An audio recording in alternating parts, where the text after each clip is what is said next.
Hey guys, it's Carrie from Lovely Outsider, and today I'm going to be showing you how to turn an old door like this into a fantastic headboard that doesn't just look like you stuck a door on the wall. So I'm making a bed for my son's room. He has been sleeping on a mattress on the floor for 8 months now, and it's past time for me to do something about it.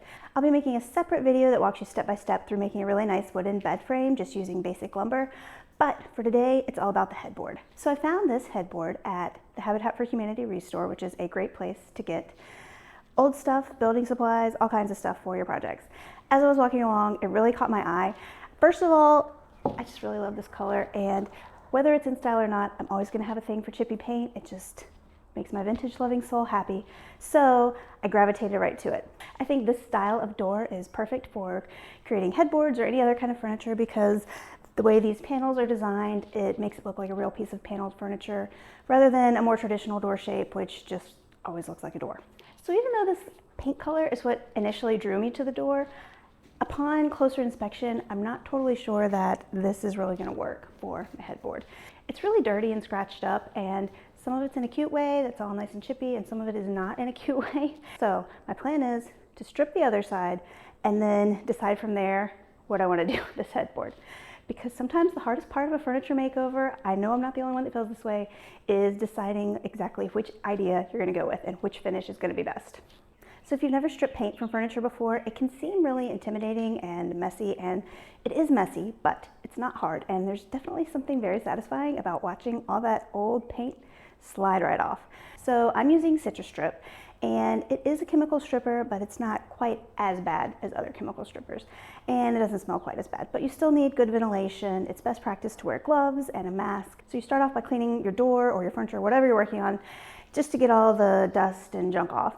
And then you wanna apply a thin strip of the Citrus Strip all over the surface where you're trying to remove the paint. You can just use your chip brush to brush it right on.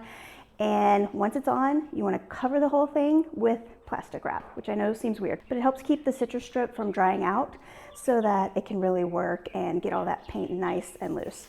Now, you might immediately start seeing some of the paint loosen, and if so, great, your job's gonna be easy.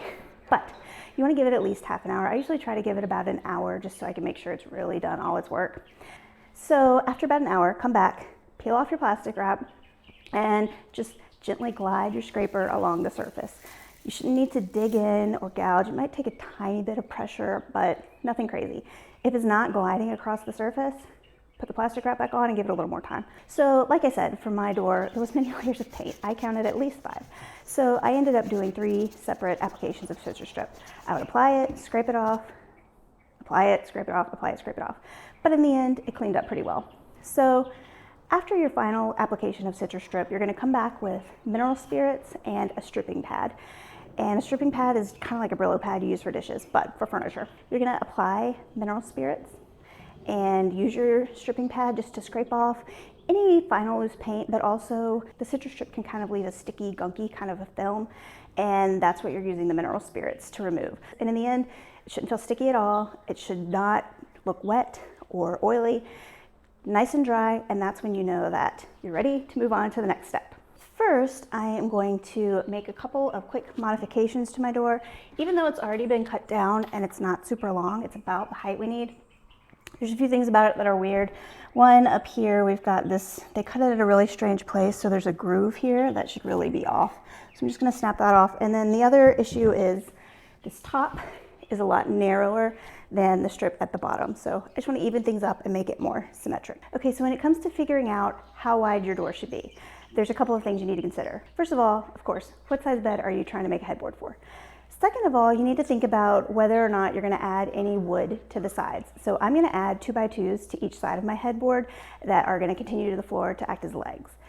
Another option is to put legs underneath the headboard where they won't be seen. And then a third option is not to have any legs at all and just hang it directly on the wall using a French cleat or something similar. I have a lot more information over my website, Lovely Etc., and I'll link that up above, that just breaks down what size headboard you need for all these different scenarios and how to figure out which one's right for you. So once I had gotten all of those many layers of paint stripped off my door, I sadly came to find that I didn't even actually like the wood grain that was hiding underneath the paint. However, I did not want all that work to go to waste, so I decided to see if I could maybe save it with a bit of a paint wash. So if you don't know, a paint wash is just using watered down regular paint to paint over wood, and because it's watered down, it's more semi-transparent, more similar to a stain. A lot of people use paint washes if they want to take the orange tone out of wood or make wood less red. It's also great for covering imperfections and just evening out an uneven finish. I found I really love using a paint wash. It's super easy. You don't have to worry about getting a perfect finish because you're going to be letting the imperfections of the wood shine through anyway, so you're not trying to get like a flawless finish or anything like that. And it can just really help even out and cover up any problems that are already in the wood. So for my door, I used a tan chalk paint and watered it down. You can use different ratios, but you want to do at least 1-to-1 paint to water. Some people use a lot more water if you want more of your wood to show through. If you're trying to hide things a bit more paint works well. And I'll link the specific paints I used down below, but it was really just some furniture paint that I had on hand. When you're applying your paint wash, you want to just brush on the paint quickly and then almost immediately wipe it off with a clean rag. And as you're wiping, you can smooth the finish, you can wipe off more or less depending on what look you want, and just even it out as you go. For my door, I ended up using 3 layers of a paint wash, and in the end, I actually really love how it turned out. I'm glad that I didn't just move straight on to painting over it. I like how it highlights the wood grain, it gives it a natural wood look, but at the same time hides some of what I wasn't loving about the wood to begin with. So it really gave a really beautiful finish. You do need to seal your projects after using a paint wash, just like you would typically seal paint or stain. So once my paint was all dried, I went over it with a couple of coats of a matte sealer. I used Varathane matte polyurethane, but any good water-based sealer will work. So now that my door was looking good, I wanted to do a few more things to make it look more like a real piece of furniture and less like a random door on the wall. So first of all, I added a 2x2 to each end of the door, and these are going to be the legs. Like I said, you can just hang your headboard directly onto the wall, but I wanted to use legs to support it. One, because I'm going to be putting this headboard against the map wall that I just finished, and I didn't want to put a bunch of holes in that map wallpaper. But also, this is going in a kid's room. I figured the more support, the better, just because hijinks, you know. So I just made a couple of legs out of really inexpensive 2x2s, and I'll have more details about how I put the angle at the bottom of the legs and some of the construction details in my video about making the bed frame. Once I added the legs, I also decided to add a little bit of trim to the top.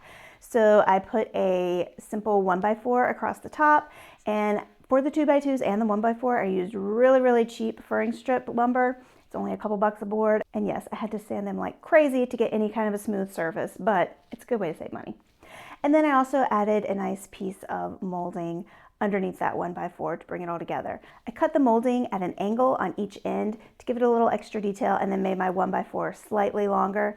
And I think just those small additions made a huge difference in making this look like a really nice, expensive headboard. So once I had all my trim pieces cut, the next problem was, how was I going to make this raw pine match the beautiful paint finish that I had just finished on my door? So luckily, it turned out to be a lot easier than I had imagined, and I was able to get a matching finish in just a couple of steps.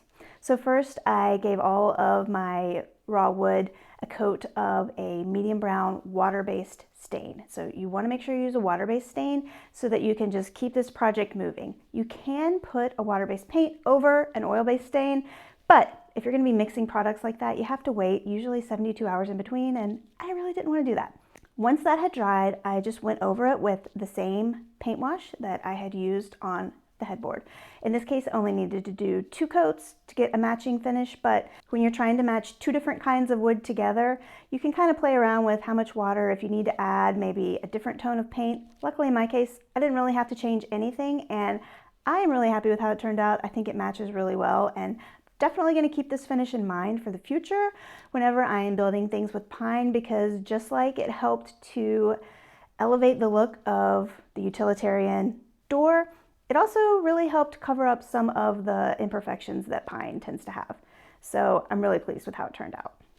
Again, I followed that up with a couple of coats of water-based sealer, and then finally it was time to put everything together. So I drilled a couple of pocket holes in the back of my door and attached my 2x2 legs to each side using pocket screws and wood glue to make it really sturdy. Then I just attached my trim to the top using wood glue and a nail gun. You could also just use finishing nails and a hammer. You don't have to have a nail gun. And that's my headboard. I am absolutely thrilled with how this turned out.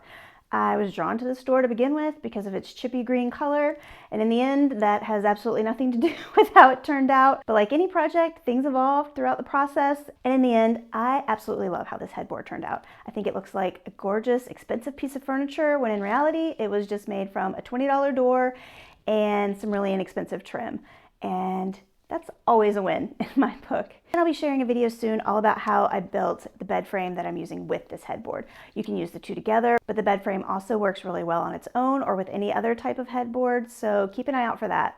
I'm really loving how this headboard looks against the map wall I shared a few weeks ago, and I can't wait to just finish up the last few projects in here, see how it all comes together in the end. If you haven't, I'd love for you to subscribe to my channel, Lovely Etc., where I share inexpensive DIY ideas for creating a home that you love. See you next time.